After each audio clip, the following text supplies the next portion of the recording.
son las infecciones en el embarazo. Los cuadros que ocasionan o que llevan en algún momento a una morbilidad materna extrema o una mortalidad materna son en primer lugar a nivel nacional las hemorragias. En segundo lugar, los problemas asociados con las hipertensiones inducidas por el embarazo. En tercer lugar, vienen las infecciones. Y en cuarto lugar, lo que mencionamos en la clase anterior el martes pasado, el martes 15, fue relacionado a los problemas en el trabajo de parto difusión de partos distóxicos. Vamos a ver entonces hoy día a las infecciones. Previamente esto vamos a conocer unos conceptos generales respecto a las principales patologías infecciosas que vamos a tratar el día de hoy. Las infecciones son múltiples que pueden afectar a la madre y también consecuentemente al producto, evidentemente. Hay infecciones bacterianas, infecciones virales, infecciones por gérmenes, por parásitos, por hongos. En fin, pero vamos a tratar solamente las más importantes, las que tienen mayor incidencia y prevalencia dentro de nuestra población. Vamos a hablar en esta oportunidad de 8 patologías: toxoplasmosis, rubiola, citomegalovirus, herpes virus, VIH, sífilis, varicela e infección de las vías urinarias. Vamos a hacer un tema en la cual hagamos una vista panorámica sobre el diagnóstico, sobre las medidas terapéuticas y sobre las implicancias que puede tener la presentación de esta infección en el embarazo, tanto para la madre como para el producto. La mortalidad que les he mencionado tiene distintos grados de repercusión. Dos cosas son fundamentales. El momento en el cual tuvo lugar la infección, es decir, es en el primer trimestre, en el segundo trimestre, en el tercer trimestre, y también cuál es el agente infeccioso que está presente, como le mencioné, germen, parásitos, virus, hongos, lo que puede estar presente. Y el riesgo de infección suele ser inversamente proporcional a menor edad gestacional, hay mayor riesgo de infección.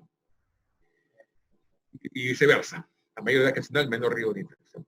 Las manifestaciones incluyen, como dice acá, la muerte del feto, infección postnatal persistente y enfermedades congénitas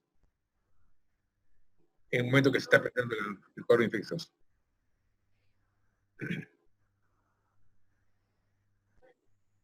¿Cuáles son las vías de transmisión? Hay 3 vías de transmisión fundamentales: las intrauterinas, las intraparto y las relacionadas con la parte neonatal.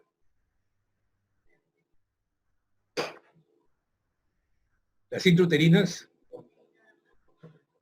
pueden ser de 2 tipos, o transplacentaria o por mecanismos ascendentes. La transplacentaria básicamente son los virus que se refieren, por ejemplo, el virus del herpes zóster, el parvovirus, el citomegalovirus, el virus de la rubiola, el virus del VIH, bacterias tipo Listeria y sífilis, y los protozoos tipo toxoplasmosis o paludismo. Y por la vía ascendente es la que tiene ingreso canalicular, por la vagina, cervix y con colonización de la cavidad uterina, que puede generar posteriormente ruptura prematura de membranas, semejante parto pretérmino y todo relacionado con la evidencia de fetos en estadio pretérmino. A nivel de intraparto podemos considerar la exposición materna y la contaminación externa. Son las vías de transmisión. Por exposición materna podemos hablar acá fundamentalmente de la gonorrea, el estreptococo grupo B y la tuberculosis.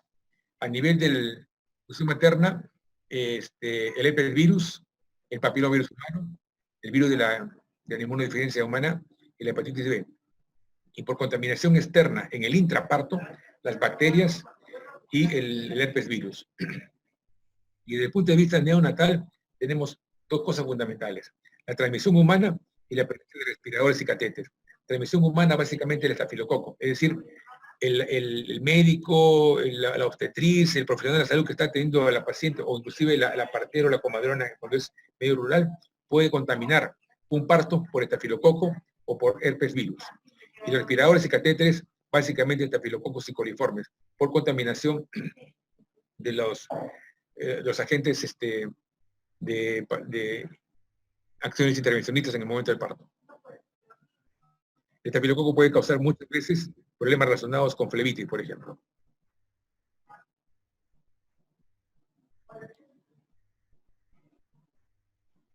Como vamos a hablar en el primer tema, que es la toxoplasmosis, el TORCH es un acrónimo, ¿no? y está causado por varios agentes patógenos, toxoplasmosis, otros, citomegalovirus, herpes, y como es TORCH, termina en ese para la parte de sífilis.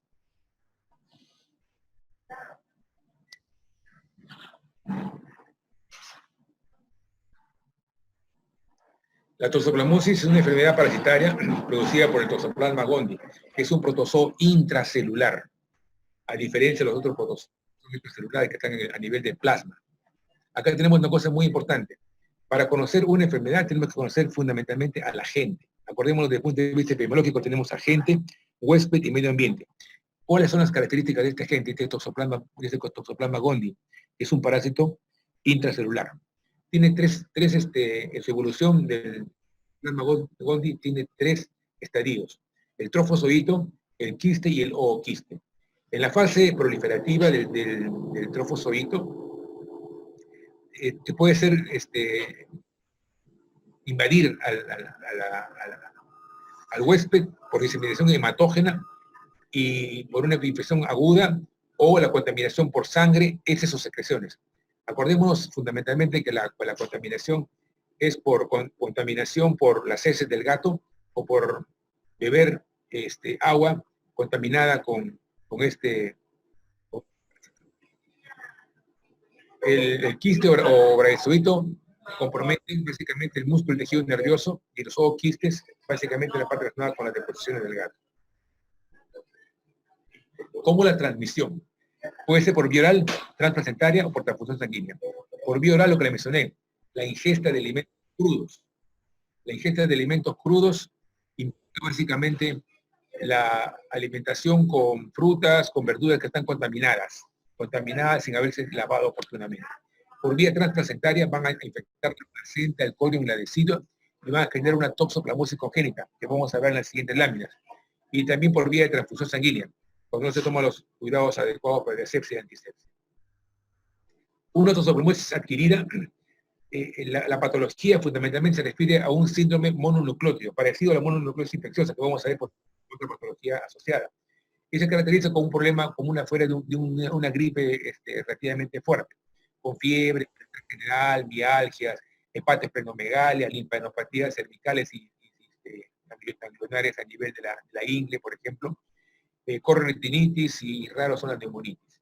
En la gestación, esta parasitemia, cuando se presenta en las fases iniciales, puede producir aborto, puede producir óbitos fetales, o puede producir la transformosis congénita, dependiendo el momento que se presente la infección. Aborto en el primer trimestre, óbitos fetales en la segunda mitad del embarazo, y la transformosis congénita en la parte final del embarazo.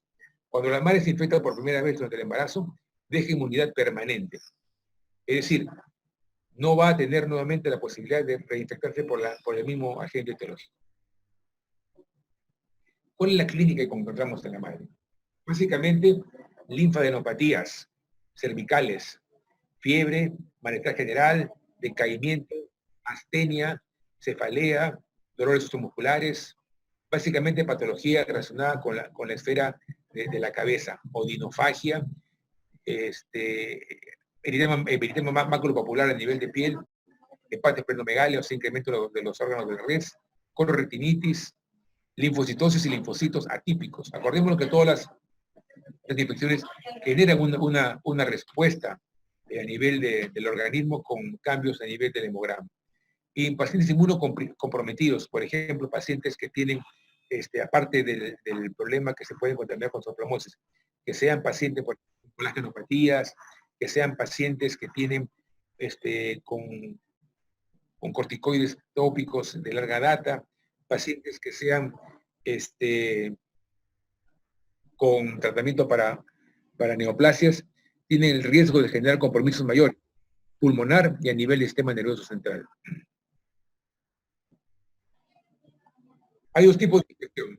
La primera infección en el primer trimestre, que es rara, no es frecuente, y la infección latente, que es a partir del 4º mes. O sea, la paciente ya tuvo contacto con este agente etiológico que es el Toxoplasma gondii, y el feto se afecta a partir de los quistes del endometrio y a nivel del miometrio. El 90% de las infecciones por toxoplasmosis pasan inadvertidas, es decir, son asintomáticas. Una mujer puede estar con el problema de la infección por toxoplasmosis y no sabe que lo tiene en esos momentos. De ahí la importancia del momento de hacer la anamnesis, de preguntar el ambiente en el cual se está desarrollando el embarazo la gestante, y si es que tiene dentro de su casa los portadores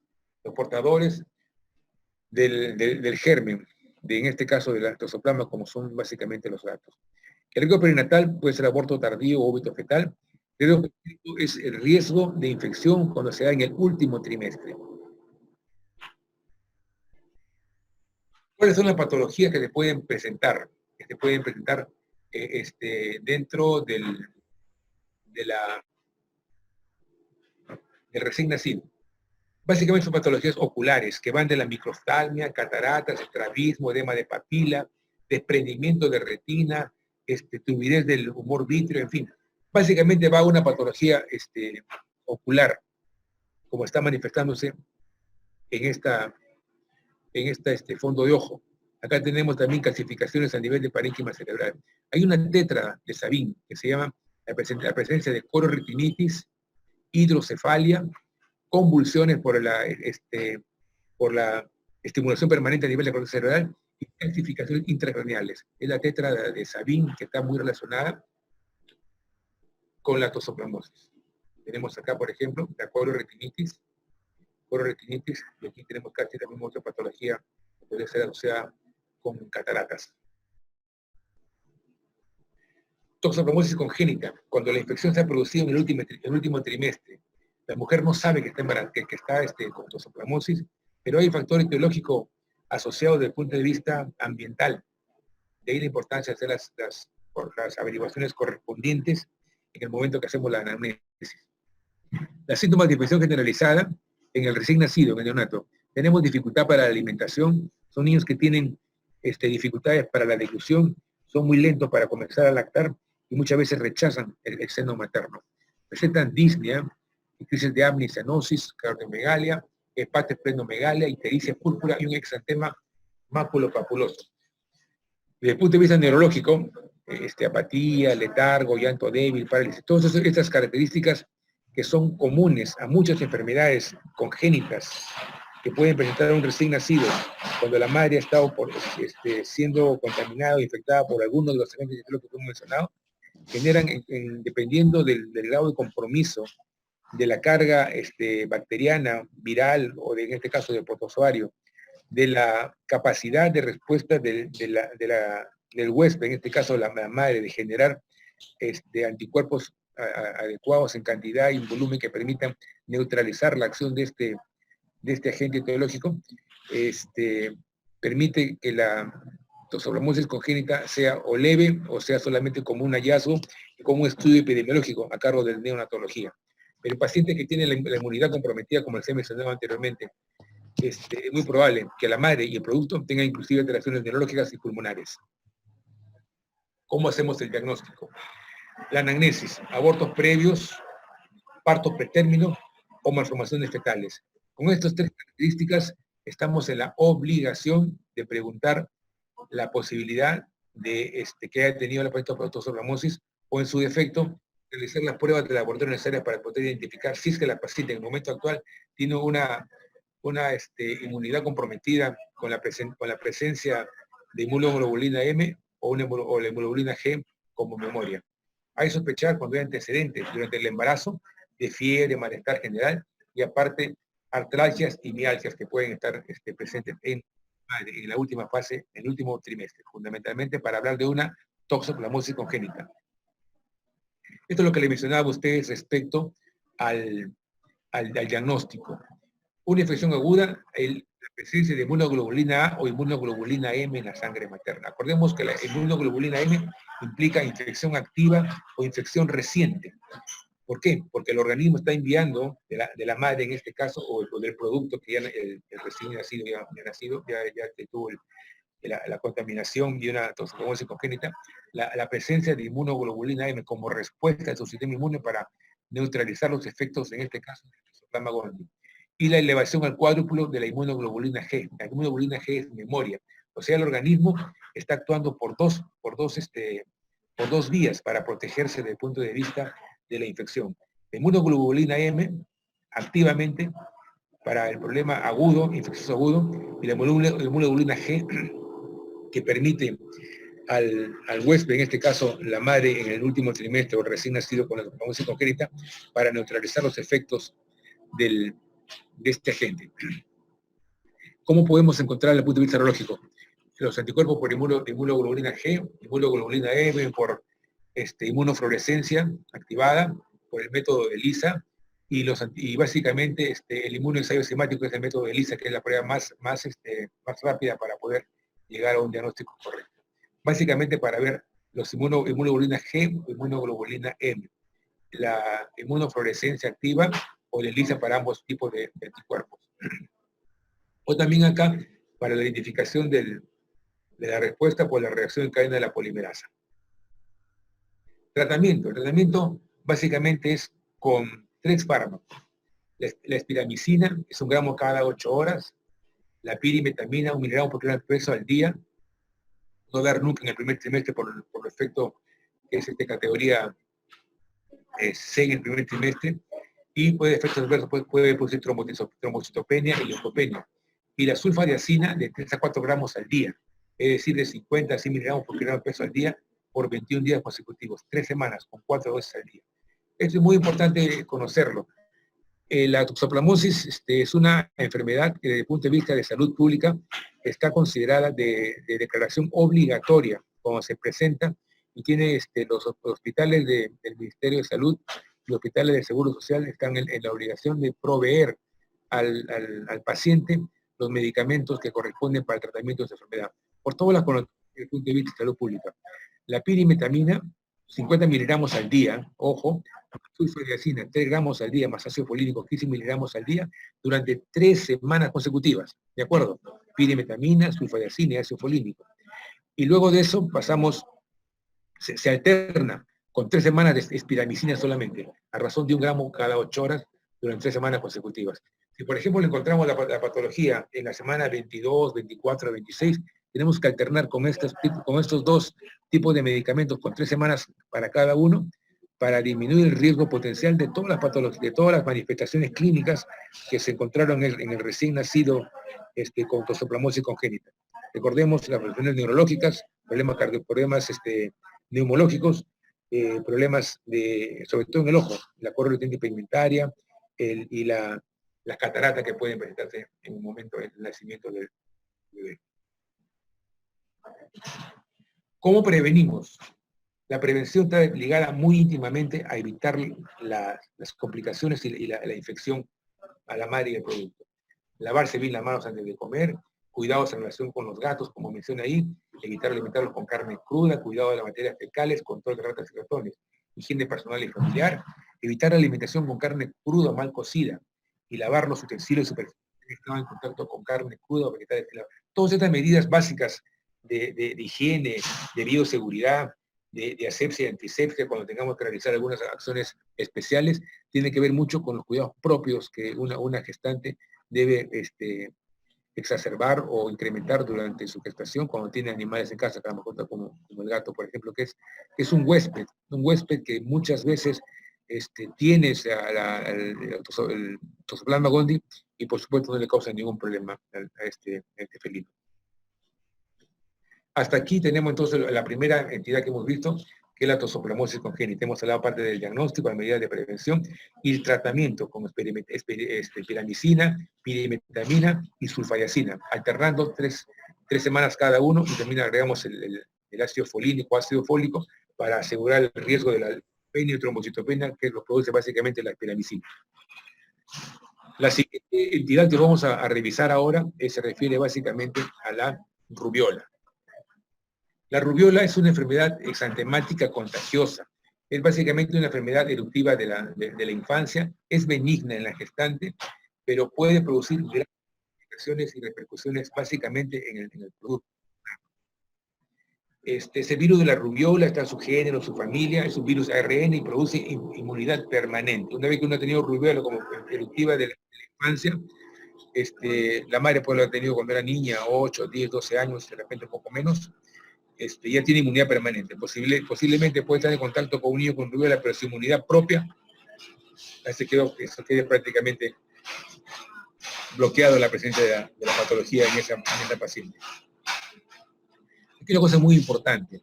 La tasa de infección fetal es 80% en el primer trimestre y 20% en el segundo trimestre. Ojo bien esta parte de esta relación. Pero la tasa de afectación fetal, o sea, el compromiso del producto, es 25% en el primer trimestre y menos del 1% en el tercer trimestre. Está relacionada, mientras más posibilidades de infección tengan, más posibilidades también de afectación fetal vamos a tener, dependiendo en qué momento de gestación se ha producido el contacto y la infección con este agente etiológico, con este virus de la rubiola. Las fuentes de infección. En la madre durante su infancia, desde 2 días antes hasta 7 días después del inicio de la erupción cutánea. O sea, en la fase inicial, donde tenemos, por ejemplo, un poco de malestar general, como una febrícula, algo de mialgias, evidentemente, tal vez todavía no sea contagiante, pero 2 días antes de la erupción cutánea, hasta 7 días después de la erupción cutánea, es la madre, es donde está más posibilidad de contagiar. Produce en este caso lactantes con rubiola congénita y básicamente por vía transplacentaria. Y la probabilidad de infección y afectación, como lo he mencionado inicialmente, del 80% y 25% en el primer trimestre y del 20% y el 1% en el último trimestre, está relacionado en forma inversa con la edad gestacional. A menor edad gestacional, mayor posibilidad de afectación y de infección. ¿Cómo se produce la transmisión placentaria? En las primeras 8 semanas de la gestación, la transmisión es prácticamente hasta el 85%. Entre las 9 y 12 semanas, o sea, al completar el primer trimestre, se va a producir aborto. O sea, es tanta el compromiso que la rubiola produce en el crecimiento y desarrollo de una gestación inicial que puede llegar a un aborto. Del 4 al 9% de las gestaciones con rubiola van a terminar en aborto. O un feto muerto in útero entre aproximadamente un 2 a 3%, o sea, hasta las 12 semanas. Pero entre las 20 y 20 semanas la transmisión puede llegar hasta un 30%. Tenemos acá 3, 85, 30, 5, 10, más o menos estamos sumando ahí alrededor del 100% del total de pacientes como puede verse infectada. Más de las 20 semanas, o sea, en la segunda mitad del embarazo, va a producirse la transmisión de la rubiola al producto. ¿Cómo se transmite? Por vía respiratoria, contacto directo con secreciones nasales o faringes infectadas. Tenemos acá básicamente cómo inicialmente el organismo reacciona incrementando toda la cadena ganglionar de la parte respiratoria. Además, IVAs, infección de vías aéreas superiores, que aparentemente puede ser como una simple resfrío, un catarro común, pero ya aparece toda la cadena ganglionar de la madre inmediatamente como respuesta a la infección inicial. Acordémonos, en analogía, como por ejemplo la toxoplasmosis, inmediatamente una mujer que ha tenido la infección durante la infancia, como una eruptiva de la infancia, y tiene contacto con un paciente, un niño con rubiola, que generalmente los niños que están yendo al colegio se contagian con rubiola o con varicela, y la madre ha tenido contacto en su infancia, inmediatamente su aparato inmunológico empieza a reaccionar, incrementando la cadena ganglionar de las vías aéreas superiores, que es por donde ingresa fundamentalmente el virus de la rubiola. ¿Cuál es la clínica? La clínica, estamos viendo ahí la fiebre, estornudos, conjuntivitis, como un resfrío común y corriente. Así comienza. Sin embargo, en estos momentos, cuando aparece, o sea, desde 2 días antes de la aparición de las eruptivas, exantema maculopapular, es en cara, tronco y extremidades, empieza ya el cuadro de infecciosidad, o sea, el cuadro en el cual la paciente va a tener las posibilidades de contagiar a su entorno. Hay manchas en el paladar y una adenitis retroauricular y occipital. Siempre en el examen tenemos que explorar la parte de respuesta ganglionar a nivel retroauricular, occipital y sobre todo también a nivel del cuello, en la región adyacente a los ganglios a nivel de tráquea, en la parte superior. Las complicaciones, lo estamos viendo ahí, que van de artralgias o mialgias a problemas mayores a nivel del SNC o problemas a nivel del aparato hematológico, como púrpura trombocitopénica. A veces la paciente puede debutar simplemente con púrpura trombocitopénica, ojo, pero tenemos ya que descartar dentro de toda la esfera de patologías infecciosas la posibilidad que tenga la con rubiola. Ojo, nuevamente tenemos acá aborto, óbito fetal y malformaciones, dependiendo del tipo regional en la cual se ha producido la infección. Son 20 para las 9 y siguen entrando alumnos. No sé, me parece que no es lo correcto. ¿Cómo es la rubiola congénita? Así como teníamos la toxoplasmosis, el síndrome de Sabin, ¿se acuerdan? Vamos a tener acá el síndrome de Greg. La microcefalia, sordera, cataratas y el ductus venoso persistente. Rubiola congénita. Los neonatólogos tienen muchas disquisiciones clínicas, mucha suspicacia clínica, que tienen que manejarlo dependiendo cómo se va a presentar, cómo se presenta la patología en los niños cuando están siendo evaluados por neonatología. Es muy importante determinar dentro de la rubiola congénita también cuáles son las manifestaciones oculares, tipo retinopatía, glaucoma, ojo, glaucoma, y también la microftalmia. Todos esos datos que tienen que estar presentes en las decisiones clínicas que realizan los neonatólogos desde el punto de la patología que se pueden ir presentando. A nivel del sistema nervioso central, la rubiola congénita es una de las patologías que más afectan al recién nacido. Tal vez la que mayor compromiso produce en términos generales. Oculares del SNC, cardiovasculares, imagínense una arteria hipopulmonar hipoplásica con todo lo que significa en el mantenimiento de la homeostasis de la circulación cardiovascular interna, a nivel de sangre, anemia, trombocitopenia, cráneo, cara, en el abdomen, incremento del volumen del hígado y del vaso. En fin, hay muchas patologías en las cuales se presentan las manifestaciones de una rubiola congénita. Esto es el llamado el síndrome de rubiola congénita. Miren todas las esferas que pueden estar afectando a un recién nacido cuya madre tuvo la mala suerte de infectarse por rubiola congénita. Acordemos que el 85% de las madres con rubiola congénita pueden presentar un cuadro asintomático.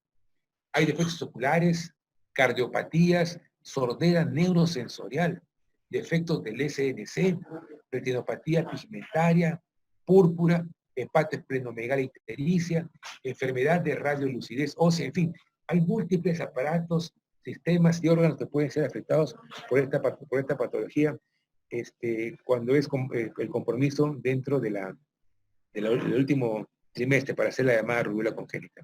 Acordemos que en el primer trimestre se puede producir el aborto, en el segundo trimestre el óbito fetal, y en el tercer trimestre los problemas relacionados al día de la rubiola congénita.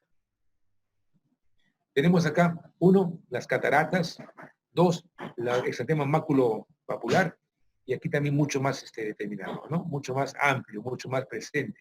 Y el producto, pues, evidentemente está con astenia, con dificultad para poder realizar su succión, está con leucopenia, encuentra con trastornos a nivel de anemia, trombocitopenia, probablemente también tenga trastornos relacionados cardiovasculares a nivel del sistema nervioso central, en fin, múltiples compromisos orgánicos que el neonatólogo está en la obligación de ir descartando y el tratamiento que corresponde. O sea, es un problema viral. Como todos hacemos problema viral, no hay tratamiento.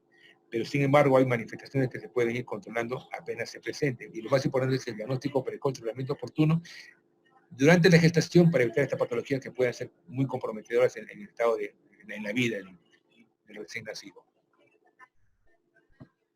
La clínica no es confiable, es prácticamente multisistémica. No hay un solo aparato que sea el patognomónico, el que esté fundamentalmente presente. Es multiorgánica la patología que se presenta. Adenopatía retroauricular, explorar siempre la parte de ganglios a nivel del cuello, ganglios a nivel cervicales y ganglios también a nivel retroauriculares. La adenopatía suboccipital y postcervical dolorosa. Perdón, un segundo. El hemograma. El hemograma básicamente manifiesta leucopenia, linfopenia, aumento de células plasmáticas, eosinófilos y plaquetopenia. Todo eso es importante para considerar dentro del estudio propiamente dicho del síndrome de rubiola congénita. Diagnóstico es anamnesis de la embarazada, desde cuándo tiene la patología, un síndrome gripal inicialmente, una paciente que ha sido infectada por la rubiola, pero ha tenido su inmunología presente cuando era niña, en la infancia, como en las llamadas enfermedades seductivas de la infancia, no va a presentar mayor compromiso, es decir, está protegida, está inmunizada porque es inmunización permanente.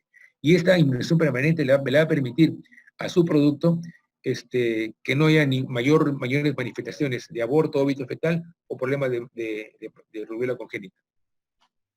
La detección del nacimiento de inmunoglobulina M es la actividad durante los primeros días. Acordemos que la inmunoglobulina G, la M y la A son presencia de anticuerpos inespecíficos. Ahí viene la parte importante que tiene que hacer la investigación de cuál es el agente que está determinando en ese organismo, de la madre en este caso, del recién nacido, está motivando la presencia y la elevación de esta inmunidad tumoral. El mantenimiento o refuerzo del ciclo de inmunoglobulina G frente al virus de la rubiola está más allá de los 8 meses de vida. O sea, se mantiene la inmunoglobulina G como memoria en el recién nacido una vez que se ha presentado este problema de la rubiola congénita. Y lo básico para confirmar es la detección del RNA del virus por la técnica de la reacción en cadena de la polimerasa. El cultivo no se usa para el diagnóstico y la prueba serológica, como todos conocemos, es la inhibición de la hemaglutinación, el método de ELISA, la absorción de enzimas, la inhibición de hemaglutinación y la determinación de la inmunoglobulina M antirrubiola. Es una inmunoglobulina M específica para la rubiola. Son anticuerpos menos de 1/16 indica susceptibilidad a la infección. O sea, si tenemos unos anticuerpos en titulación estén en menor a 1/16 diluciones, significa que no hay protección. No hay protección contra la infección y las posibilidades de infección, que son mayores, evidentemente, ¿no? Sabemos que la inmunoglobulina M es infección reciente o infección activa, y la inmunoglobulina G básicamente se refiere a memoria. G, memoria, y M, infección activa o reciente. Tratamiento específico no lo conocemos, realmente no hay. Tratamiento sintomático, básicamente, para encefalitis, aspirina, estamos hablando de la madre, ¿no? Y la púrpura trombocitopénica severa se emplea para los cuadros de episodios agudos, esteroides, transfusiones de plaquetas. Prevención, la vacuna de sarampión, rubiola, parotiditis, triple viral, hay campañas que se realizan sobre todo en mujeres en edad fértil.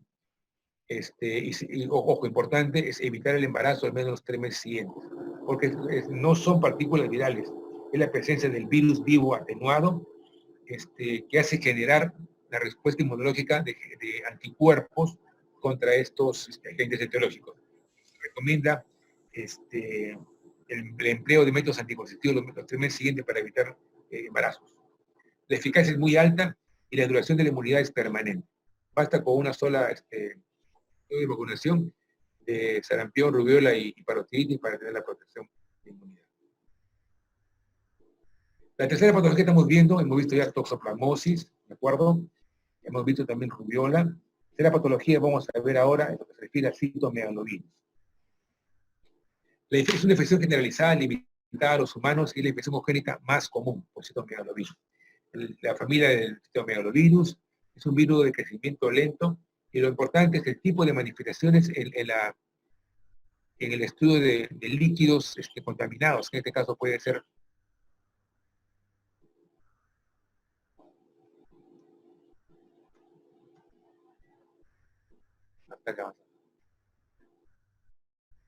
por ejemplo, el líquido amniótico, el líquido cefalorraquídeo, en fin, es la presencia de estas células grandes con inclusión internucleares llamadas los ojos de búho. Que son típicos, prácticamente son características de la citomegalovirus. Es un virus que pertenece a la familia Herpes viridae, es la más frecuente de infecciones virales congénitas, el 1%. Requiere contacto íntimo a través de fluidos, licor seminal, secreciones vaginales, la lactancia, la placenta, sangre, trasplante de órganos, ahí está presente. De ahí la importancia de hacer todas las pruebas en las unidades de procura, en los hospitales nacionales que hacen trasplantes, hacer todas las pruebas de infecciones potenciales que puedan estar presentes en el donante, para que el receptor no tenga las potenciales complicaciones que significaría trasplantarle un órgano que esté con compromiso de una patología como el herpes virus. Es mayor en madres primariamente infectadas que en las reactivadas. Estamos aquí explicando lo mismo. ¿Cuál es la vía de transmisión? Sangre, o sea, fluidos, contacto sexual, o transplacentaria o durante el parto. Una mujer, una gestante, puede transmitirle citomegalovirus a su hijo durante el embarazo o durante el parto, que ha sido la infección reciente en la última fase del último trimestre. Esto es la patogénesis, que va de la transmisión del virus a través de las secreciones, todos los órganos con células citomegálicas, citomegalovirus, recuerden la imagen que muestra la parte de líquidos. Inmediatamente comienza una inmunidad mediada por células, los linfocitos T citotóxicos, atraviesan la placenta, van al feto. El citomegalovirus puede destruir o hacerse parte del DNA celular. Acuérdense que es un virus que es DNA, no es RNA. Y invade a la célula y toma el comando del núcleo celular y entra a producir compromisos a nivel de la replicación celular. Hay replicación en fibroblastos, placentarios, cintrofoblastos, en fin, todo relacionado con la parte de la placenta, donde básicamente se queda el citomegalovirus durante el periodo de la gestación y pasa el líquido amniótico, y el líquido amniótico es diluido por el producto. En esta parte también, por vías hematógenas y por el líquido amniótico, es infectado el producto. Se coloniza la orofaringe, dentro del urinario, y luego se transmite durante o después del parto. Esta es la patogénesis, para que una madre infectada por citomegalovirus pueda pasar la infección a su feto o al recién nacido en la parte final, durante o después del trabajo de parto. La leche materna también puede estar la transmisión. ¿Cómo se presenta? La enfermedad aguda adquirida es semejante a una mononucleosis infecciosa. ¿Recuerdan ustedes cuando hablamos de la rubiola, que es un síntoma parecido a un síndrome mononucleótido que tenemos inicialmente? Muy bien. Así como la rubiola, también el citomegalovirus también produce un síndrome conocido como parecido a la mononucleosis infecciosa. Inicio súbito, fiebre, artralgias, mialgia, faringitis, linfadenopatía general. Igual, hepatio esplenomegalia dolorosa, neumonía, polirreniculitis, alteraciones renales. Todas las infecciones que estamos mencionando hasta ahora, toxoplasmosis, rubiola, citomegalovirus, todas producen trastornos a nivel de la esfera inmunológica del producto. Tan es así que ninguna de ellas podemos decir la afectación de tal órgano parte del sistema es patológica, una de las 29 patologías, no. Tienen manifestaciones orgánicas múltiples. De ahí la importancia de hacer una adecuada anamnesis, buscar cuáles son los factores y hacer los estudios de laboratorio necesarios para poder identificar cuál es el agente causal. Y en estos casos también, problemas infecciosos, siempre realizar el dosaje de inmunoglobulina G, inmunoglobulina M, G, memoria, M, actividad o infección reciente. Veamos acá cómo se compromete toda la esfera inmunológica y cómo comienza un problema también como si fuera una mononucleosis infecciosa. Es decir, fiebre, artralgias, faringitis, comienza también con este problema inicial. ¿Cómo va después a comprometer una neumonía en los huéspedes inmunosuprimidos? Llámense a los pacientes que tienen manejo con medicamentos para evitar los rechazos a los trasplantes, con corticoterapia, pacientes que tienen VIH, pacientes que tienen problemas con cáncer, en fin, quimioterapia que están usando permanentemente, ¿no? La hiperinfección asintomática en un 90%. Ojo, otra vez, igual que la rubiola, es asintomático. ¿Cómo sospechar en una paciente con citomegalovirus que es asintomático el 90% que pueda presentarlo?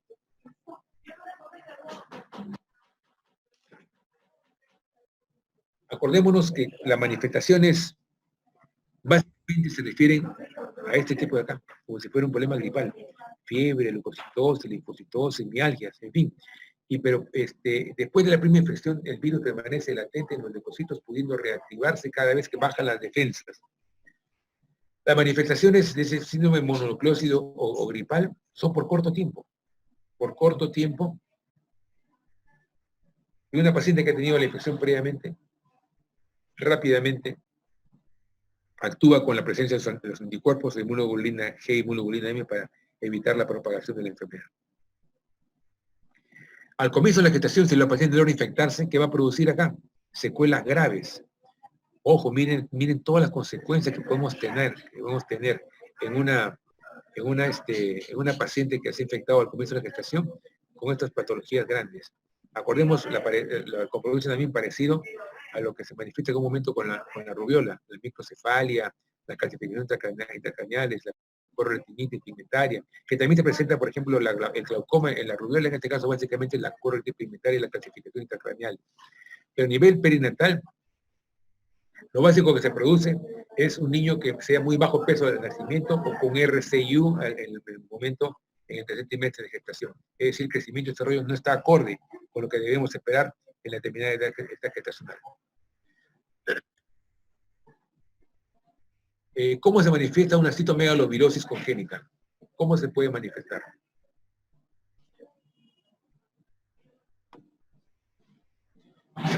Alteraciones gastrointestinales, lo estamos leyendo ahí.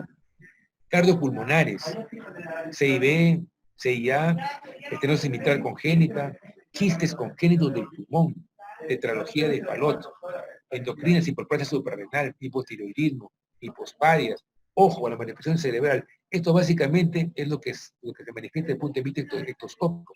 Encontramos hidrocefalia, microcefalia, microgiria, apraxia cerebelosa. Tan así, recuerdan ustedes cuando teníamos el problema el verano pasado, ¿no? Cuando comenzó a aparecer el Zika a nivel de Brasil, Colombia, en fin. Teníamos manifestaciones también como hidrocefalia, microcefalia, microgiria. La enfermedad que se hacía el diagnóstico presuntivo diferencial era con citomegalovirosis congénita y la posibilidad de ser también infectada por el Zika. Manifestaciones también oculares. Estamos leyendo microftalmia, cataratas, cámara anterior comprometida, en fin, todos estos compromisos que puede generar una citomegalovirosis congénita. Es decir, el compromiso de la enfermedad por la madre hacia el final de la gestación. Inclusive el cuadro de la educación mujer de la cadera. ¿Qué manifestaciones podemos ver acá? Básicamente, tenemos acá todas las manifestaciones de hepatomegalia, vesículomegalia, megalia, todas esas manifestaciones que son presentes que pueden evidenciarse por una toxoplasmosis congénita. Vemos acá cómo tenemos básicamente las petequias, un compromiso marcado de anemia, trombocitopenia y leucopenia, ¿sí? Que estos niños también son susceptibles de poder sufrir infecciones durante la recepción de recién nacidos. Calcificaciones a nivel del parénquima cerebral, a nivel de las próximas a los ventrículos laterales, problemas de neumonitis, atrofia óptica. Miren este niño cómo está con atrofia óptica. Miren las expresiones que tenemos acá. Expresiones sanguinolentas, retraso psicomotor, estrabismos, en fin. Todas estas manifestaciones pueden ser evitadas haciendo una adecuada anamnesis, vacunando oportunamente a las pacientes y evitando, haciendo lo que se llama la suspicacia clínica activa. Es decir, si en la anamnesis encontramos criterios o factores de riesgo asociados que nos hagan pensar en la posibilidad de una infección en la madre, hagámoslo y actuemos en forma preventiva para evitar que el daño, el compromiso en la madre y luego en el producto sea de tal manera que puedan comprometer gravemente su vida o su estado de salud. ¿Cuál es el diagnóstico? Lo que la clínica, como hemos mencionado inicialmente, y acá tenemos básicamente el método de Lisa, o sea, la biopsia también puede verificarse acá, básicamente la reacción cadena de la polimerasa para detectar el ácido nucleico viral, y el virus en cultivos, de orina, leche o tejidos, ¿no?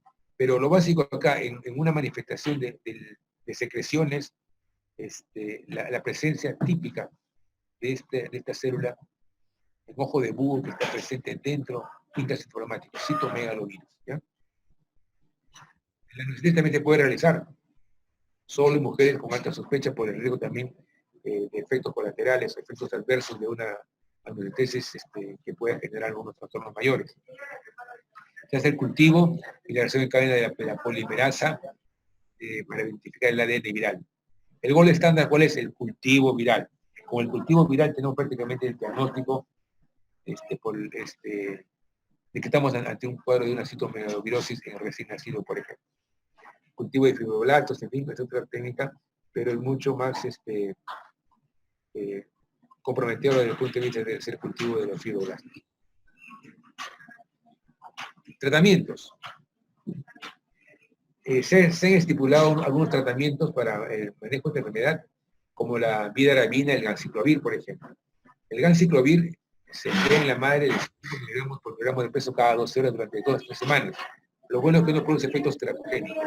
En el recién nacido, la terapia antiviral suprime la replicación viral, pero no previene secuelas a largo plazo. Es decir, la infección que se ha presentado en un recién nacido por contaminación o por infección de la madre en el último trimestre del embarazo va a evitar de que las manifestaciones mayores de compromiso grave de la vida o del problema de la paciente, del paciente recién nacido sean mayores, pero no evita las secuelas que ya se produjeron.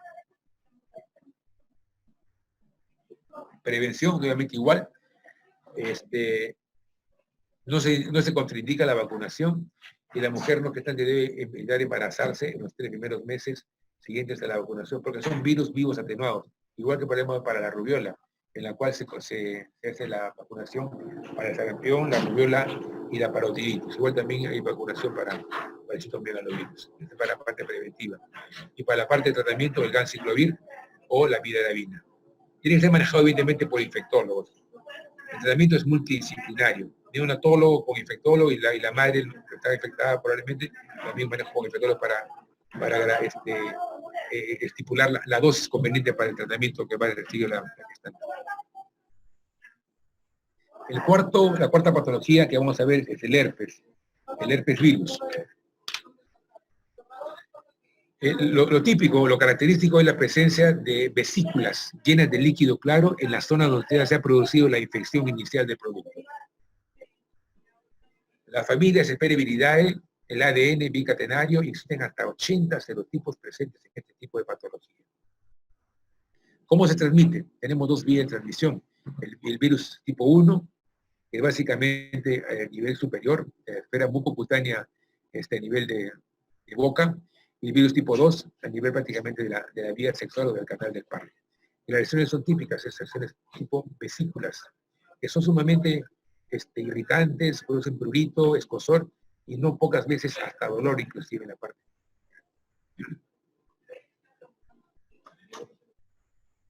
El contacto directo y depende del tejido infectado. Los virus causan un efecto lítico, o sea, producen lesiones y destrucción de tejidos. En este caso de la piel, miren cómo está acá comprometiéndose la parte de las encías de este niño. Y permanecen ocultos en la tensa enfermedad a nivel de las neuronas. Se reactiva básicamente por el exceso por inmunosupresión y básicamente es fundamental la respuesta inmune celular.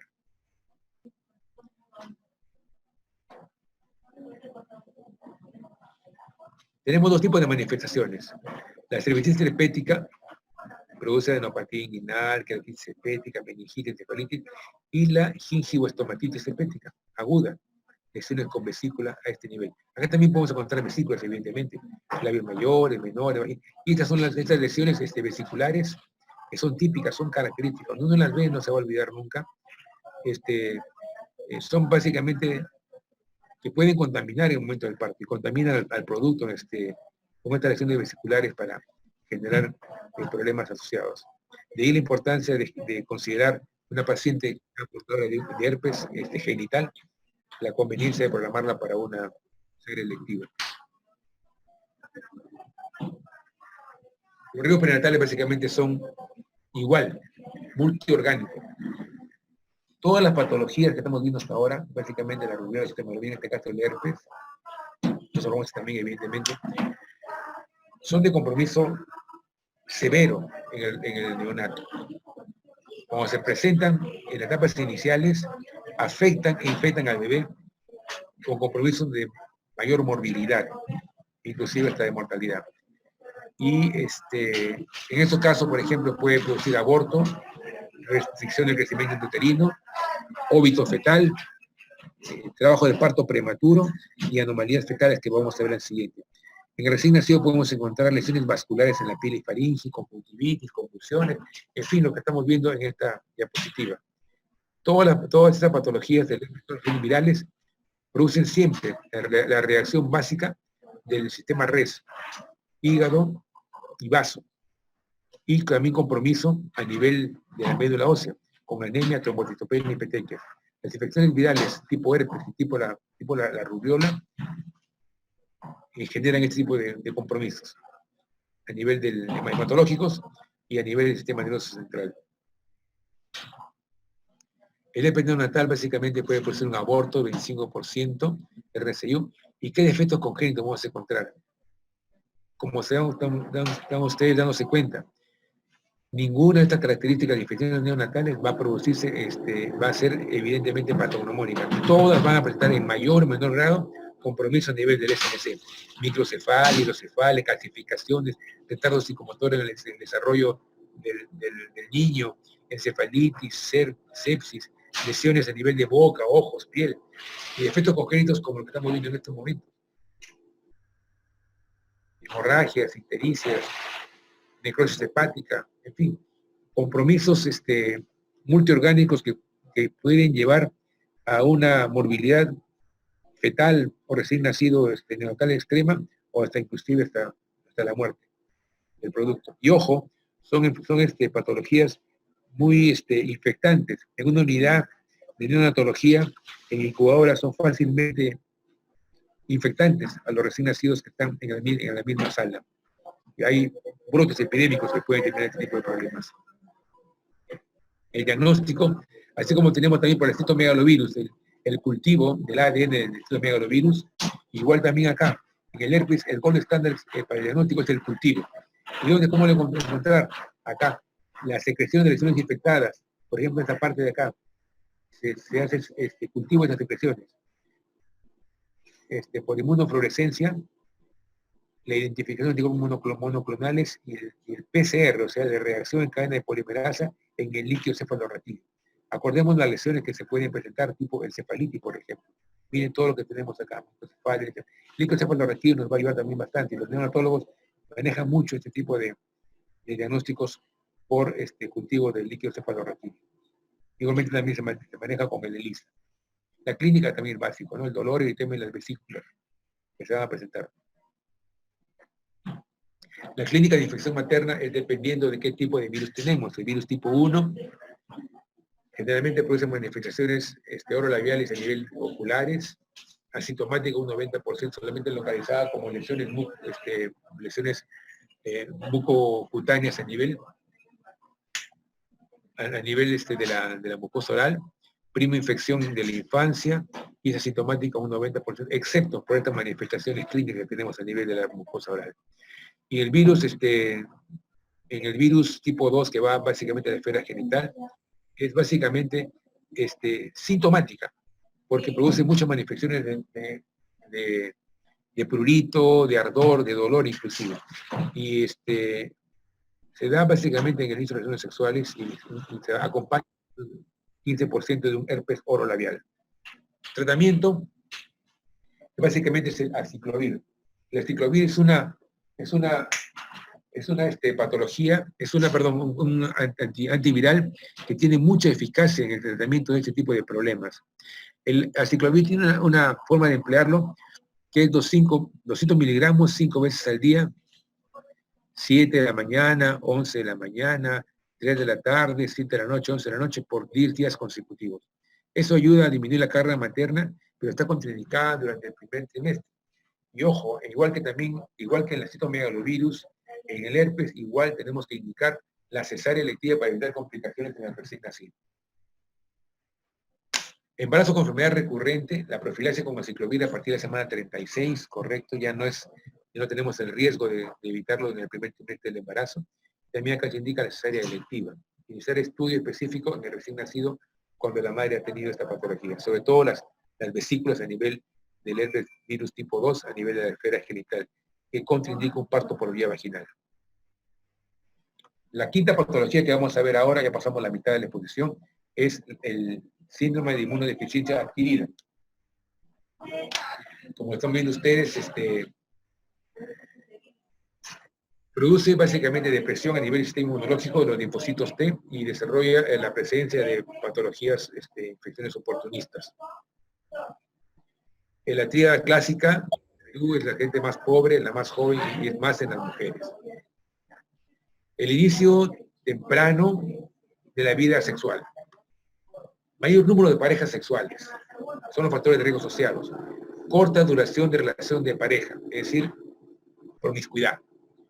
Hombres que tienen sexo con hombres. Hombres que tienen sexo no protegido con trabajadores sexuales. Consumo de drogas. Y la parte más importante que es prácticamente para poderlo evitar es la presencia de la transmisión materno-infantil por vía directa a través durante el embarazo, durante el parto o la lactancia. ¿Cómo se transmite?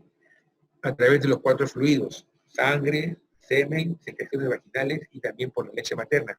De ahí la importancia de contraindicar la lactancia materna en los recién nacidos cuya madre es portadora de el VIH. La transmisión vertical que estamos mencionando, transplacentaria, canal del parto y lactancia materna, es el porcentaje en el cual se encuentra. Pero el canal del parto es el más importante desde el punto de vista para considerar cómo se puede transmitir este virus. Estamos obligados igualmente a hacer el reporte a nivel del punto de vista epidemiológico de cuáles son las presentaciones que se van ocasionando en el control prenatal. ¿Y cuándo definimos si debemos comunicar esta posibilidad? Cuando hay una prueba confirmatoria de VIH, que es por inmunofluorescencia indirecta o por el Western blot. No basta el ELISA, tenemos que tener la prueba confirmatoria. Primera posibilidad para hacer la comunicación epidemiológica. Para efecto de la profilaxis, es importante que comuniquemos para que una vez que una paciente es diagnosticada por VIH, entra todo el sistema de epidemiología y de control de enfermedades infectocontagiosas para captar a la paciente y la entrega del tratamiento completamente gratuito, pero con seguimiento por personal de salud y epidemiología. El TARGA, ¿no? La terapia antirretroviral de gran actividad. Una vez que la paciente va a acudir al control prenatal, es una prueba confirmatoria, entra dentro del programa de control de esta enfermedad. Antes de las 20 semanas de gestación tenemos que tener un cultivo, una ELISA. Si se confirma la prueba por inmunofluorescencia indirecta o por el Western blot, pasa a la paciente a ser inmediatamente comunicada. Cuando acude la paciente después de las 20 semanas de gestación y tiene 2 pruebas de ELISA reactivas o 2 pruebas rápidas reactivas, solo en un lugar donde no se puede realizar el ELISA. También estamos obligados a comunicarlo. Y para gestantes que acuden al servicio de salud en el momento de parto sin tamizaje previo, 2 pruebas rápidas reactivas, ya no es necesario ni la ELISA, ni el Western blot, ni la inmunofluorescencia indirecta para poderlo identificar, pasa inmediatamente a la paciente de tratamiento por el riesgo potencial de que el producto esté contaminado o infectado por el VIH. La prevención de la infección va por el uso de la acidobudina, el empleo de la cesárea electiva y evitar la lactancia materna. Debe evitarse fundamentalmente la lactancia materna y el empleo adecuado y correcto de antirretrovirales. Cuando recién comenzó el problema de la epidemia del VIH, ya por el año 86, 87 en Estados Unidos, y la llegada al Perú en el año 88 de los primeros casos de SIDA, era SIDA enfermedad, y el tratamiento pues era multi antirretrovirales. Y muchos abandonaban esta enfermedad, la abandonaban por las dificultades para conseguir las drogas, los antirretrovirales y la molestia para poder tomar esos medicamentos. Con el empleo de estos dos criterios importantes, es decir, los antirretrovirales, el TARGA y la supresión de leche materna, el impacto que se obtuvo con estas aplicaciones de 2 medidas se redujo la transmisión vertical de un 30 a menos del 7% de los recién nacidos. Tenemos acá la evolución natural, la línea de tiempo, como mencionamos acá, a partir de los 10 años de una vigilancia del comportamiento de la sociedad, cada vez es menor la edad en la cual inician las mujeres su vida sexual activa. 12, 13 años tenemos en el hospital, con todo seguro también en los hospitales a nivel nacional, niñas que ya son madres por madres, y hasta los 15 tenemos 2 o 3 nacimientos que hayan producido estas niñas. La edad de la primera relación sexual en términos promedio se produce alrededor de los 16 años, es casi al final de la adolescencia. Y tenemos que tener en cuenta que tenemos que hacer una vigilancia de la incidencia, o sea, cuáles son los casos nuevos que se están presentando. 7 años de la primera relación sexual, infección, a los 23 años, 7 años después de vida sexual activa, se va a manifestar ya la infección del VIH. Aquí hay una vigilancia ya de la prevalencia. Aquí la incidencia, aquí cuántos tenemos ya pacientes que son portadores y continúan siendo dentro del programa con tratamiento correspondiente. Una vez que se pasan 10 años, hasta los 33 aproximadamente, ya se presenta. Hay pacientes que no tienen tratamiento adecuado y que no se dan seguimiento, incuban la enfermedad, y ya tenemos ya la vigilancia de casos ya de SIDA. Pasan en realidad poco tiempo, 4 o 5 años o lo más, en la cual ya tenemos problemas ya de toda la patología propiamente dicha, de las infecciones intercurrentes y concomitantes por la baja del sistema inmunológico, de que el paciente puede ser afectado en su vida inicial. Si la madre es asintomática, no hay ninguna influencia sobre el embarazo. El número CD4 disminuye durante el embarazo. Es normal que disminuya el embarazo la inmunidad celular. Pero si la madre es sintomática, el embarazo puede precipitar la muerte. Es decir, una paciente con la inmunidad comprometida, inmunocomprometida, y al cual le agregamos un problema de HIV, la morbilidad materna es extrema o puede llevar inclusive a las manifestaciones propias ya de mayores de la enfermedad. Hay síndromes más frecuentes, pero no hay la evidencia propiamente dicha de estas manifestaciones clínicas en los recién nacidos. Partos pretérminos, sufrimiento fetal agudo, RCU, malformación. Diagnóstico, tenemos manifestaciones clínicas, consejería pretest, la prueba de la ELISA, que es el tamizaje. Tamizaje es una prueba que se realiza a nivel poblacional. Pacientes con factores de riesgo asociados, buscar siempre la posibilidad de que tenemos que evaluar cuáles son los factores que están presentes para que esta paciente pueda tener la infección por HIV. Siempre hay que hacer una consejería pre-test y post-test. Al comienzo había mucho temor para hacer esta prueba, porque pensaban hace muchos años que la presencia de SIDA era sinónimo de muerte. Bueno, ahora se puede tratar con un control adecuado del CD4 y la carga viral como una enfermedad crónica, casi como si fuera una hipertensión arterial o como si fuera una diabetes. Entra dentro del Programa Nacional de Control de VIH-Sida y los pacientes viven sin mayores manifestaciones, con una vida pues, evidentemente correcta, adecuada y con todas las restricciones, para que no haya ningún problema asociado a las manifestaciones mayores de incremento de morbilidad. La confirmación es básicamente por la prueba de Western blot o por la inmunofluorescencia indirecta. Son dos pruebas que estamos obligados para hacer la confirmación del VIH. Tratamiento es con antirretrovirales de por vida, el Targa.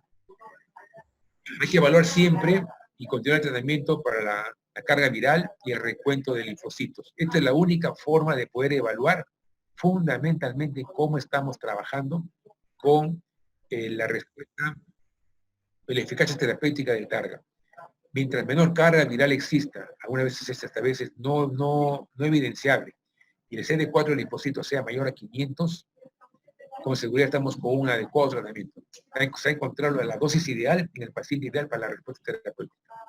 La profilaxis puede ser con isoniazida para evitar los problemas de tuberculosis asociada, que es una de las patologías más frecuentemente asociadas al VIH, y el cotrimoxazol, es decir, el Bactrim o el Ceptrin, que tiene sulfamethoxazol, matrimmetoprim, 800, 660 o 480 miligramos respectivamente, para evitar problemas asociados de infecciones a nivel intestinal o a nivel urinario. Tratamiento de infecciones oportunistas de las complicaciones y el uso de la acidobudina, en el caso de las gestantes y para sus recién nacidos. Evitar la lactancia y consejería para el paciente y también para su pareja, y evidentemente a la familia también. ¿Qué hacemos acá? Se carga la sangre, un test de ELISA, sale negativo, resultado reactivo. Sale reactivo el test de Western blot, sale negativo, ahí nomás queda persona no infectada, no pasó ningún problema. Ojo en pacientes con factores de riesgo. El Western blot sale negativo, no infectada, ha sido un falso positivo a la presencia del test de ELISA positivo. Sale reactivo, es un HIV positivo. ¿Presenta síntomas? Sí o no. Si es no, es portador de HIV. Si presenta síntomas asociados a infecciones oportunistas recurrentes, tendría posibilidades de que tenga síndrome de inmunodeficiencia adquirida. ojo, el ELISA tiene una sensibilidad del 99.5%, pero por la connotación epidemiológica de salud pública, que significa toda la posibilidad de manejar un paciente con HIV, tenemos la obligación de confirmarlo por la inmunofluorescencia indirecta o por el Western blot. Ese 0.5% tiene que ser confirmado para ver si estamos ante un cuadro, evidentemente, de una infección por HIV. Los factores de transmisión los mencionamos ya inicialmente, la carga viral, el recuento de CD4, cómo se va manifestando posteriormente el tratamiento antirretroviral, la medida de cuidado de control. En una paciente portadora de HIV que tiene ruptura premenstrual mayor de 4 horas, con parto vaginal y procedimientos invasivos, el riesgo de transmisión vertical a su producto es muy alta. Y en a nivel neonatal, básicamente se asocia con cuadros de prematuridad. Todos esos factores de riesgo asociados que incrementan el riesgo de la transmisión vertical en el recién nacido, para determinar que hay algún problema asociado que pueda determinar alguna patología mayor. Es en ese sentido que tenemos que tener presente cuáles son las manifestaciones que pueden presentarse en este tipo de problemas. El tratamiento que podemos emplear en este tipo de pacientes portadores del VIH son los inhibidores de las proteasas, que tenemos acá, básicamente la categoría. Ojo, la categoría C, son medicamentos que, como ustedes conocen, desde el punto de vista de la manifestación, del empleo de fármacos durante el embarazo, en la cual su uso, su eficacia, es para evaluar el riesgo-beneficio. Si el beneficio que se obtiene para emplear este medicamento supera el riesgo potencial, evidentemente tiene que usarse. Y son la categoría C cuando hay estudios epidemiológicos que demuestran la manifestación de patologías en los animales de experimentación, pero no se ha demostrado todavía la presencia de malformaciones de patología asociada o efectos colaterales en el humano que va a recibir. Pero sí, el efavirenz completamente categoría X. A todos los pacientes hay que hacerles, evidentemente, la cesárea electiva a la semana 38 con el carga que todos conocemos. Y si la carga viral es indetectable o menor a 1000 copias y el dosaje el recuento de CD4 es mayor a 500, se podría intentar el parto vaginal. Sobre todo en las zonas rurales o en las zonas donde no tenemos la posibilidad o la capacidad resolutiva para hacer cesáreas. Pero sin embargo, si estamos a nivel hospitales nacionales, hospitales institucionales que pueden ofrecer la posición necesaria, es preferible manejar este tipo de problemas.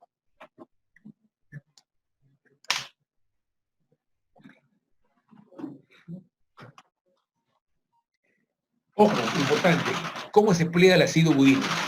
El ácido budínico tiene una forma de manejarse sencillamente, muy sencillo. Por vía oral, 300 miligramos cada 8 horas por vía oral, a partir de semana 28 de gestación, matriz de parto. Durante la labor del parto se emplea el ácido budina igual, 300 miligramos vía oral cada 3 horas, hasta el momento del corte del cordón umbilical. La alternativa es la nevirapina, que también es tipo de medicamentos B. O 300 miligramos en una sola dosis. ¿Cómo va a recibir el niño? El niño recibe 2 miligramos por kilogramo de peso en una sola dosis dentro de 72 horas de haber nacido. Para el caso de la nevirapina y la acidobudina, igual también 2 miligramos cada 6 horas por 6 semanas. Es la regla de los 6. Un niño que pesa 3 kilos, 2 miligramos por kilogramo de peso, son 6 miligramos cada 6 horas por 6 semanas. 6, 6, 6. Como si fuera el recién nacido, bueno, para no hablar muchas cosas de lo que significa el 666. Una acidobudina para un recién nacido de 3 kilos, 6 miligramos cada 6 horas por 6 semanas. ¿Cómo prevenimos el síndrome? Consejería de salud sexual, básicamente son actividades preventivas. Los cambios en el comportamiento, postergar el inicio de relaciones sexuales, favorecer o propender a la monogamia, evitar las conductas sexuales peligrosas, evitar las situaciones en las cuales tenga riesgo, prácticas de riesgos inseguros, no uso del cordón o preservativo, la promiscuidad sexual, tener relaciones sexuales con personas desconocidas, en fin, todos esos factores de riesgo asociados que puede prestar el tema asociado, ¿no? ¿Cuáles son las conclusiones? El control de la gestante, desde el momento que estamos en diagnóstico, factores de riesgo asociados, el diagnóstico, la obligación de comunicarlo a la epidemiología, Atención prenatal del parto y posparto reduce la infección en el recién nacido. Acordemos lo que significa el parto, la transmisión vertical de esta infección al recién nacido o el producto. Evitar la lactancia y la combinación del parto por vía aérea. Control del recién nacido con esos medicamentos que hemos mencionado, la acidobudina, 6 miligramos cada 6 horas por 6 semanas consecutivas del momento que nace. La sexta patología que vamos a ver es la sífilis. Todos conocemos por el treponema pálido y la transmisión placental es a partir de la semana 16 de la gestación. El grado de afectación fetal depende fundamentalmente del momento en el cual la madre haya contraído la enfermedad. El riesgo de infección fetal precoz no tratada es un 85-40% y el 25% de los fetos inclusive pueden morir intraútero. El 25% morirán en el posparto y los recién nacidos y el 40% presentarán sífilis ya precoz o tardía. Treponema pálido, tenemos 3 estadios. El estadio 1, chancro duro, que aparece a las 2 o 3 semanas aproximadamente de la infección, una pequeña úlcera superficial no dolorosa, y desaparece, ojo, desaparece sin tratamiento entre la tercera a novena semana. El estadio 2 básicamente se refiere a la mucocutánea, o sea, la roceola sifilítica, que aparece a las 9 semanas después de la infección, y la sífilis terciaria, que aparece a 10 años después aproximadamente. Esas son las manifestaciones. Aquí tenemos a nivel de la lengua, a nivel del glande, a nivel del rastro medio posterior, y las lesiones a nivel que puede afectar acá a nivel también de la parte cutánea.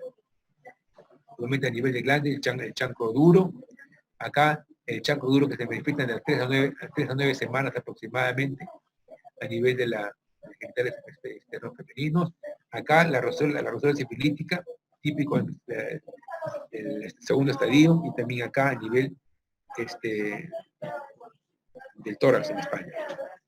El trauma plano, igualmente la primera fase, tenemos acá manifestaciones que luego desaparecen a la novena semana.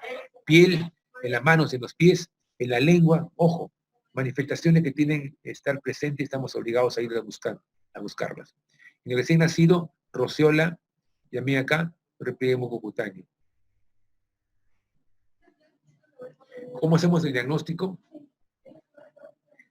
Siguen ingresando los alumnos, salimos a las 9:40, siguen ingresando los alumnos, con lo cual no tenemos todavía la manifestación para poderlo evaluar.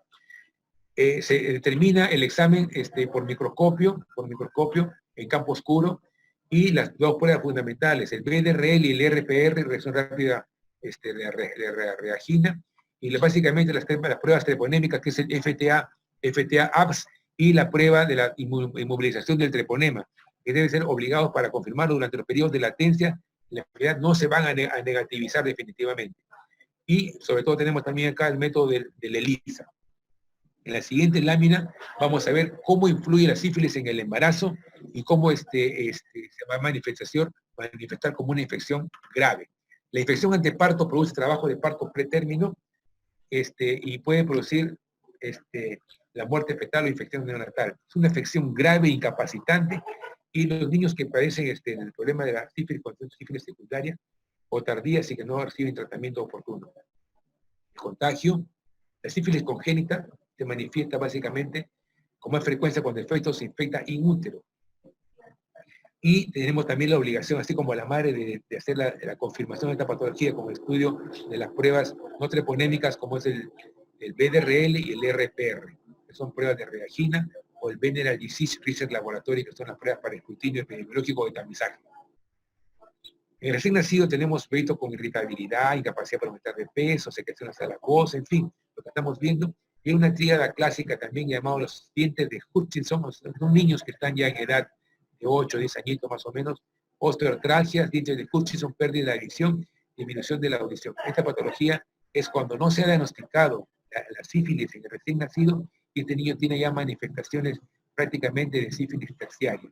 Acordemos la sífilis primaria, 2 o 3 semanas, hasta 9 semanas puede durar, la sífilis secundaria hasta 9 semanas y después hasta los 10 años. Tratamiento, ustedes lo conocen, estamos solamente revisando la penicilina G benzatínica, 2.4 millones intramuscular, como dosis única, en estadio 1, estadio 2 o latente precoz.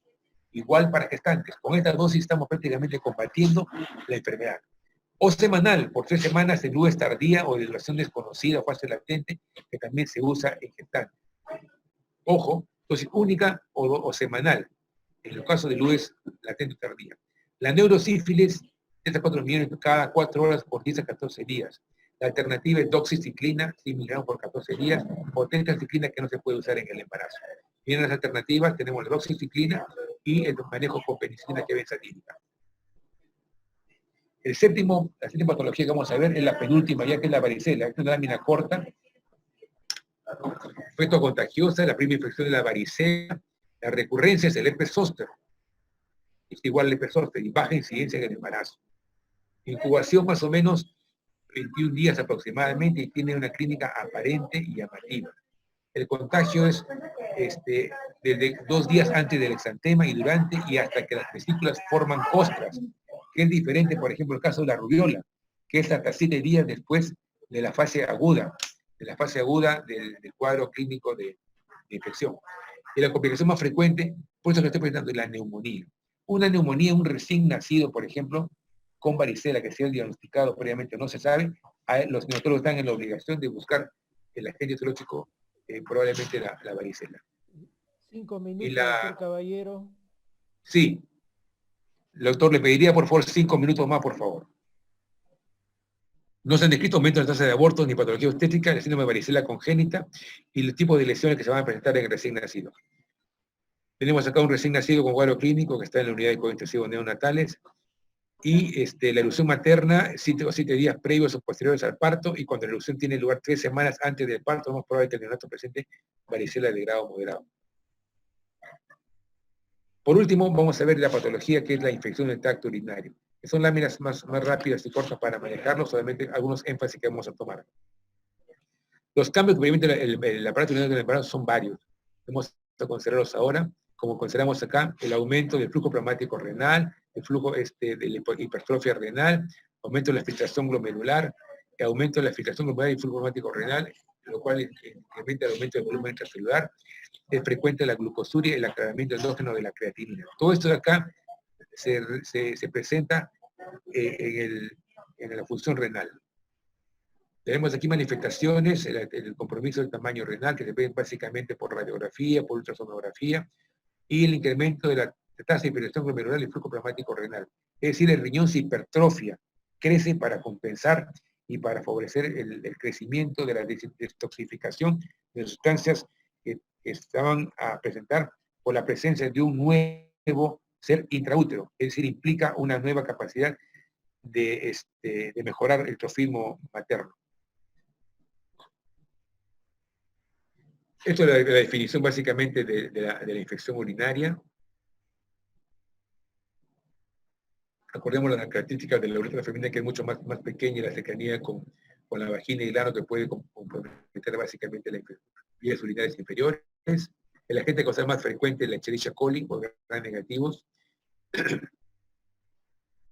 como se encuentran las características, y la clamidia trachomatis está asociada con piel estéril y cura más del 30% de infecciones no bacterianas. Las vías de infección son hematógena, ascendente y linfática, y 3 tipos de clasificación: la bacteriología sintomática, la cistitis y la pielonefritis. La bacteriología sintomática es cuando hay más de 100.000 recuentos de colonias en ausencia de sintomatología.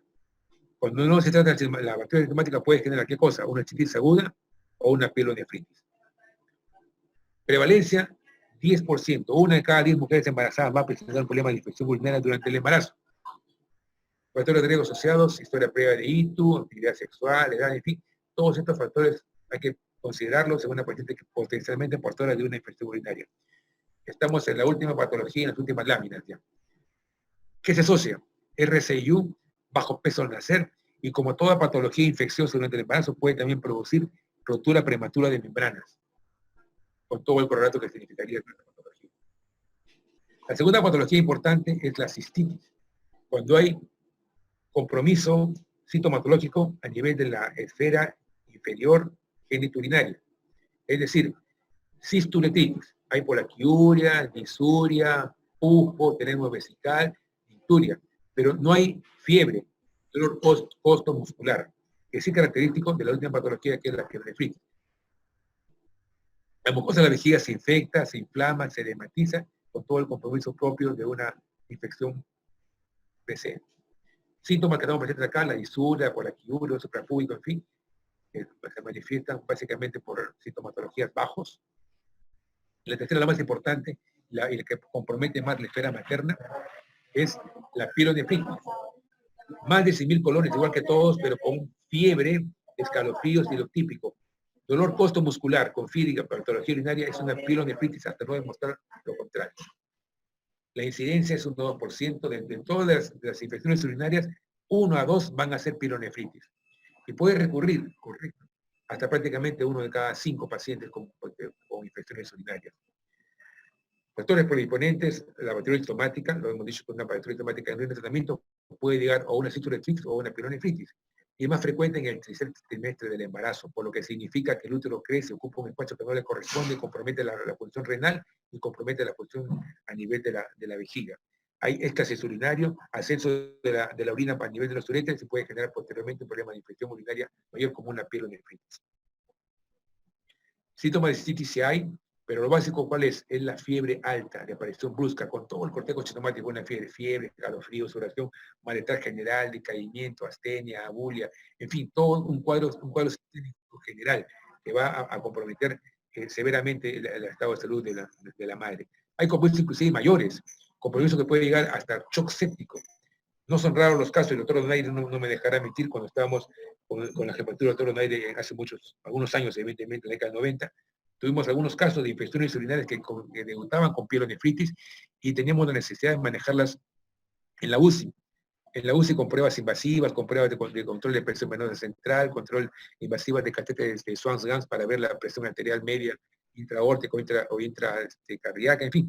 Y toda la patología propia de manejos con medios internos de control de medios mayores para evaluar cómo se encuentra el producto y la madre. Examen físico, aquí lo básico, esta parte acá, la puño percusión lumbar positiva, llamado signo de Jordano, y también asociado también a problemas urinarios bajos. Pruebas complementarias, la hematología, una leucocitosis marcada, marcada también trombocitopenia, y una desviación izquierda marcada también con presencia de bastonados. Incremento de la función renal, de uricreatinina, y toda esta parte, piuria, hematuria, en fin, todo el compromiso renal respecto a su función general. Riesgos, muerte materna. Si la paciente no recibe, una paciente con pielonefritis, no recibe tratamiento intensivo o tratamiento completo o complementario de medidas básicas de control y seguimiento de patología general, puede llegar a un shock séptico y no son infrecuentes los casos que pueda llegar inclusive a la mortalidad de la muerte. Acordémonos que la tercera causa de muerte materna a nivel del país, primera es hemorragia, segunda es asociados a problemas de hipertensión por embarazo, tercera infecciones y la cuarta es por problemas de parto distóxicos. Es esta la principal causa de la pielonefritis que pueden generar problemas de muerte materna. Se asocian a premadurez, bacterias recurrentes, ojo de acá, y el 10% presenta una nueva pielonefritis durante el mismo embarazo. Ojo, no podemos descartar que pueda recurrir una pielonefritis al comienzo del embarazo y al final del embarazo. La prevención, podemos emplear aquí la nitrofurantoína o un diagnóstico adecuado de la bacteria asintomática durante el resto del embarazo en infecciones recidivantes. Ojo para el manejo de la nitrofurantoína. Y aquí tenemos que el tratamiento de la nitrofurantoína debe ser adecuadamente estructurado y continuado. El objetivo es ese. La antibiótico-terapia podemos emplear acá la cefalosporina de primera generación, que es la cefalina, cefalexina, por ejemplo. La nitrofurantoína siempre se puede cada 8 horas por 10 días. Y profiláctico, después de la segunda infección tratada, la nitrofurantoína, una sola cápsula al día de nitrofurantoína o de cefazolina o cefalexina durante el resto del embarazo. La cefalexina tiene igual acción y tiene menores efectos colaterales respecto a la nitrofurantoína, que puede producir al final del embarazo la hemólisis del recién nacido en pacientes que tienen déficit de la glucosa cisfosfato deshidrogenasa en los eritrocitos. Este tratamiento, monodosis, por ejemplo, acá, es de 3 días, amox y ampicilina amoxicilina, nitrofurantoínas, aquí 3 veces al día, aquí monosa, a veces más alta la dosis, por un solo tratamiento, dosis única, o más baja dosis por más veces al día durante 3 días. Nitrofurantoína, fracaso tratamiento 4 veces al día, en fin. Es un esquema terapéutico que es válido, si queremos emplear dosis única, o dosis por 3 días, o dosis complementaria de mantenimiento para evitar la recurrencia de la enfermedad. Me parece que esta de acá es a hospitalizar en la paciente que tienen compromisos mayores, evidentemente, manejo de las complicaciones. Complicación acá, amenaza de parto pretérmino. Y otra complicación es la ruptura prematura de membranas, como todas las infecciones. ¿Qué hacer acá? Hospitalizar a la paciente, los cultivos, dimetría hemática, en fin, manejar aquí soluciones cristaloides por vía intravenosa. En la causa de pielonefritis, evaluar con radiografía de tórax. Cuando la paciente está febril, podemos dar regreso a la unidad de terapia intensiva para pasar a un cuarto canal de hospitalización y un urocultivo a 1 o 2 semanas después de haber tenido el tratamiento completo. La antibiótico terapia que estamos mencionando acá, cefazolina, que se puede emplear por vía endovenosa, que se debe emplear, mejor dicho, por vía endovenosa, y la duración básicamente hasta que sea febril y luego completar 14 días aproximadamente, y procedimiento profiláctico debe ser casi hasta el final del embarazo. Y finalmente, con un mensaje para ustedes, disculpen con todo el tiempo que nos hemos demorado, dice: cambiarás tu opinión, cambiarás tu aspecto, cambiarás tu sombra y tu forma de comportarte, pero tu sonrisa, perdón, pero no importa lo que cambies, siempre serás tú. Y es un mensaje final para nuestros alumnos, para que en base a lo que están trabajando y teniendo desde ahora, puedan ser siempre auténticos, pueden ser ustedes mismos, pero siempre buscando el bienestar de las pacientes que tienen a su cargo. Muchas gracias por su paciencia y a ustedes, doctor Donaire, gracias también por haberme permitido 5 minutos más de exposición. No, gracias, doctores. Muchas gracias a usted, doctor Caballero. Un tema muy largo, muy difícil. Usted lo ha hecho muy didáctico, muy fácilmente de entender, muy entendible. Si hubiera alguna pregunta, quizás 2 preguntas. ¿Alguna pregunta de los señores alumnos? Acordémonos, doctor Domínguez, siempre de tener la actitud preventiva, la actitud de sospecha clínica. Hemos explorado 8 patologías, 8 entidades que son importantes: toxoplasmosis, rubiola, chitomegalovirus, herpes, HIV, sífilis, varicela y ITU. Todas estas patologías tienen factores asociados y tenemos la obligación de conocerlos. Hacer un diagnóstico precoz, un tratamiento oportuno, nos va a permitir saber delimitar un menor daño, menor compromiso, disminuir la morbilidad materna y la mortalidad materna y fetal. Sí. Y sabemos qué cosas debemos, estamos actuando y conociendo. Doctor Caballero, hay una pregunta por el chat, dice: en caso de madres con VIH de carga viral indetectable, ¿también se contraindica la lactancia? Esa es una situación en la cual hay opiniones a favor y opiniones en contra. Si bien es cierto, hay carga viral indetectable, no hay ninguna posibilidad en las pruebas que se han realizado de detectar algunas partículas virales del virus. Algunos neonatólogos, básicamente opinión de expertos, recomiendan que se puede emplear la lactancia materna, porque no hay posibilidad de que se transmita por la lactancia materna. Recordemos que más o menos el 8 al 15% se transmite por la lactancia materna. Y otros opiniones de expertos manifiestan con nivel de referencia o de nivel de recomendación tipo 2, por casos y controles, que todavía no hay estudios tipo metaanálisis o estudios doble ciego, aleatorizados, multicéntricos, que puedan determinar qué es la mejor conducta. Es controversial todavía, doctor Donaire. Sin embargo, ante la posibilidad de la transmisión, es preferible, al menos personalmente, como opinión de experto que no tiene mayor nivel de recomendación, salvo nivel 3, que es preferible evitar la lactancia materna. Pero de todas maneras, la opinión autorizada es por parte de los neonatólogos que recomiendan lo mejor para la asignación. Doctor, muchas gracias. Aquí la última pregunta dice: ¿puede repetir cómo actúa la infección en la embarazada con rubiola? Acordémonos que la rubiola genera inmunidad de por vida.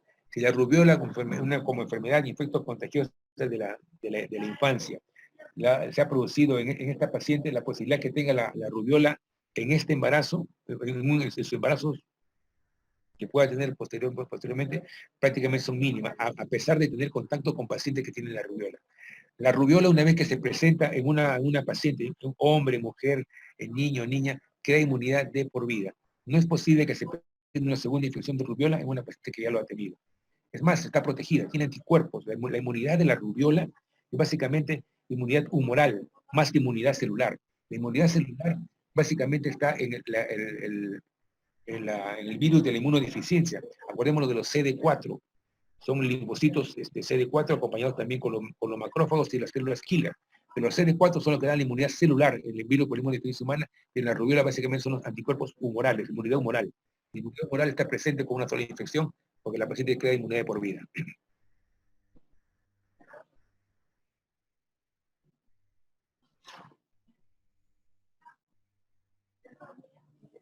Muchas gracias, doctor Caballero. Le agradecemos nuevamente su brillante exposición. Y a los señores alumnos, quédense unos 5 minutitos que vamos a pasar una lista. Gracias a usted, doctor Donaire, y también a los alumnos por haber atendido este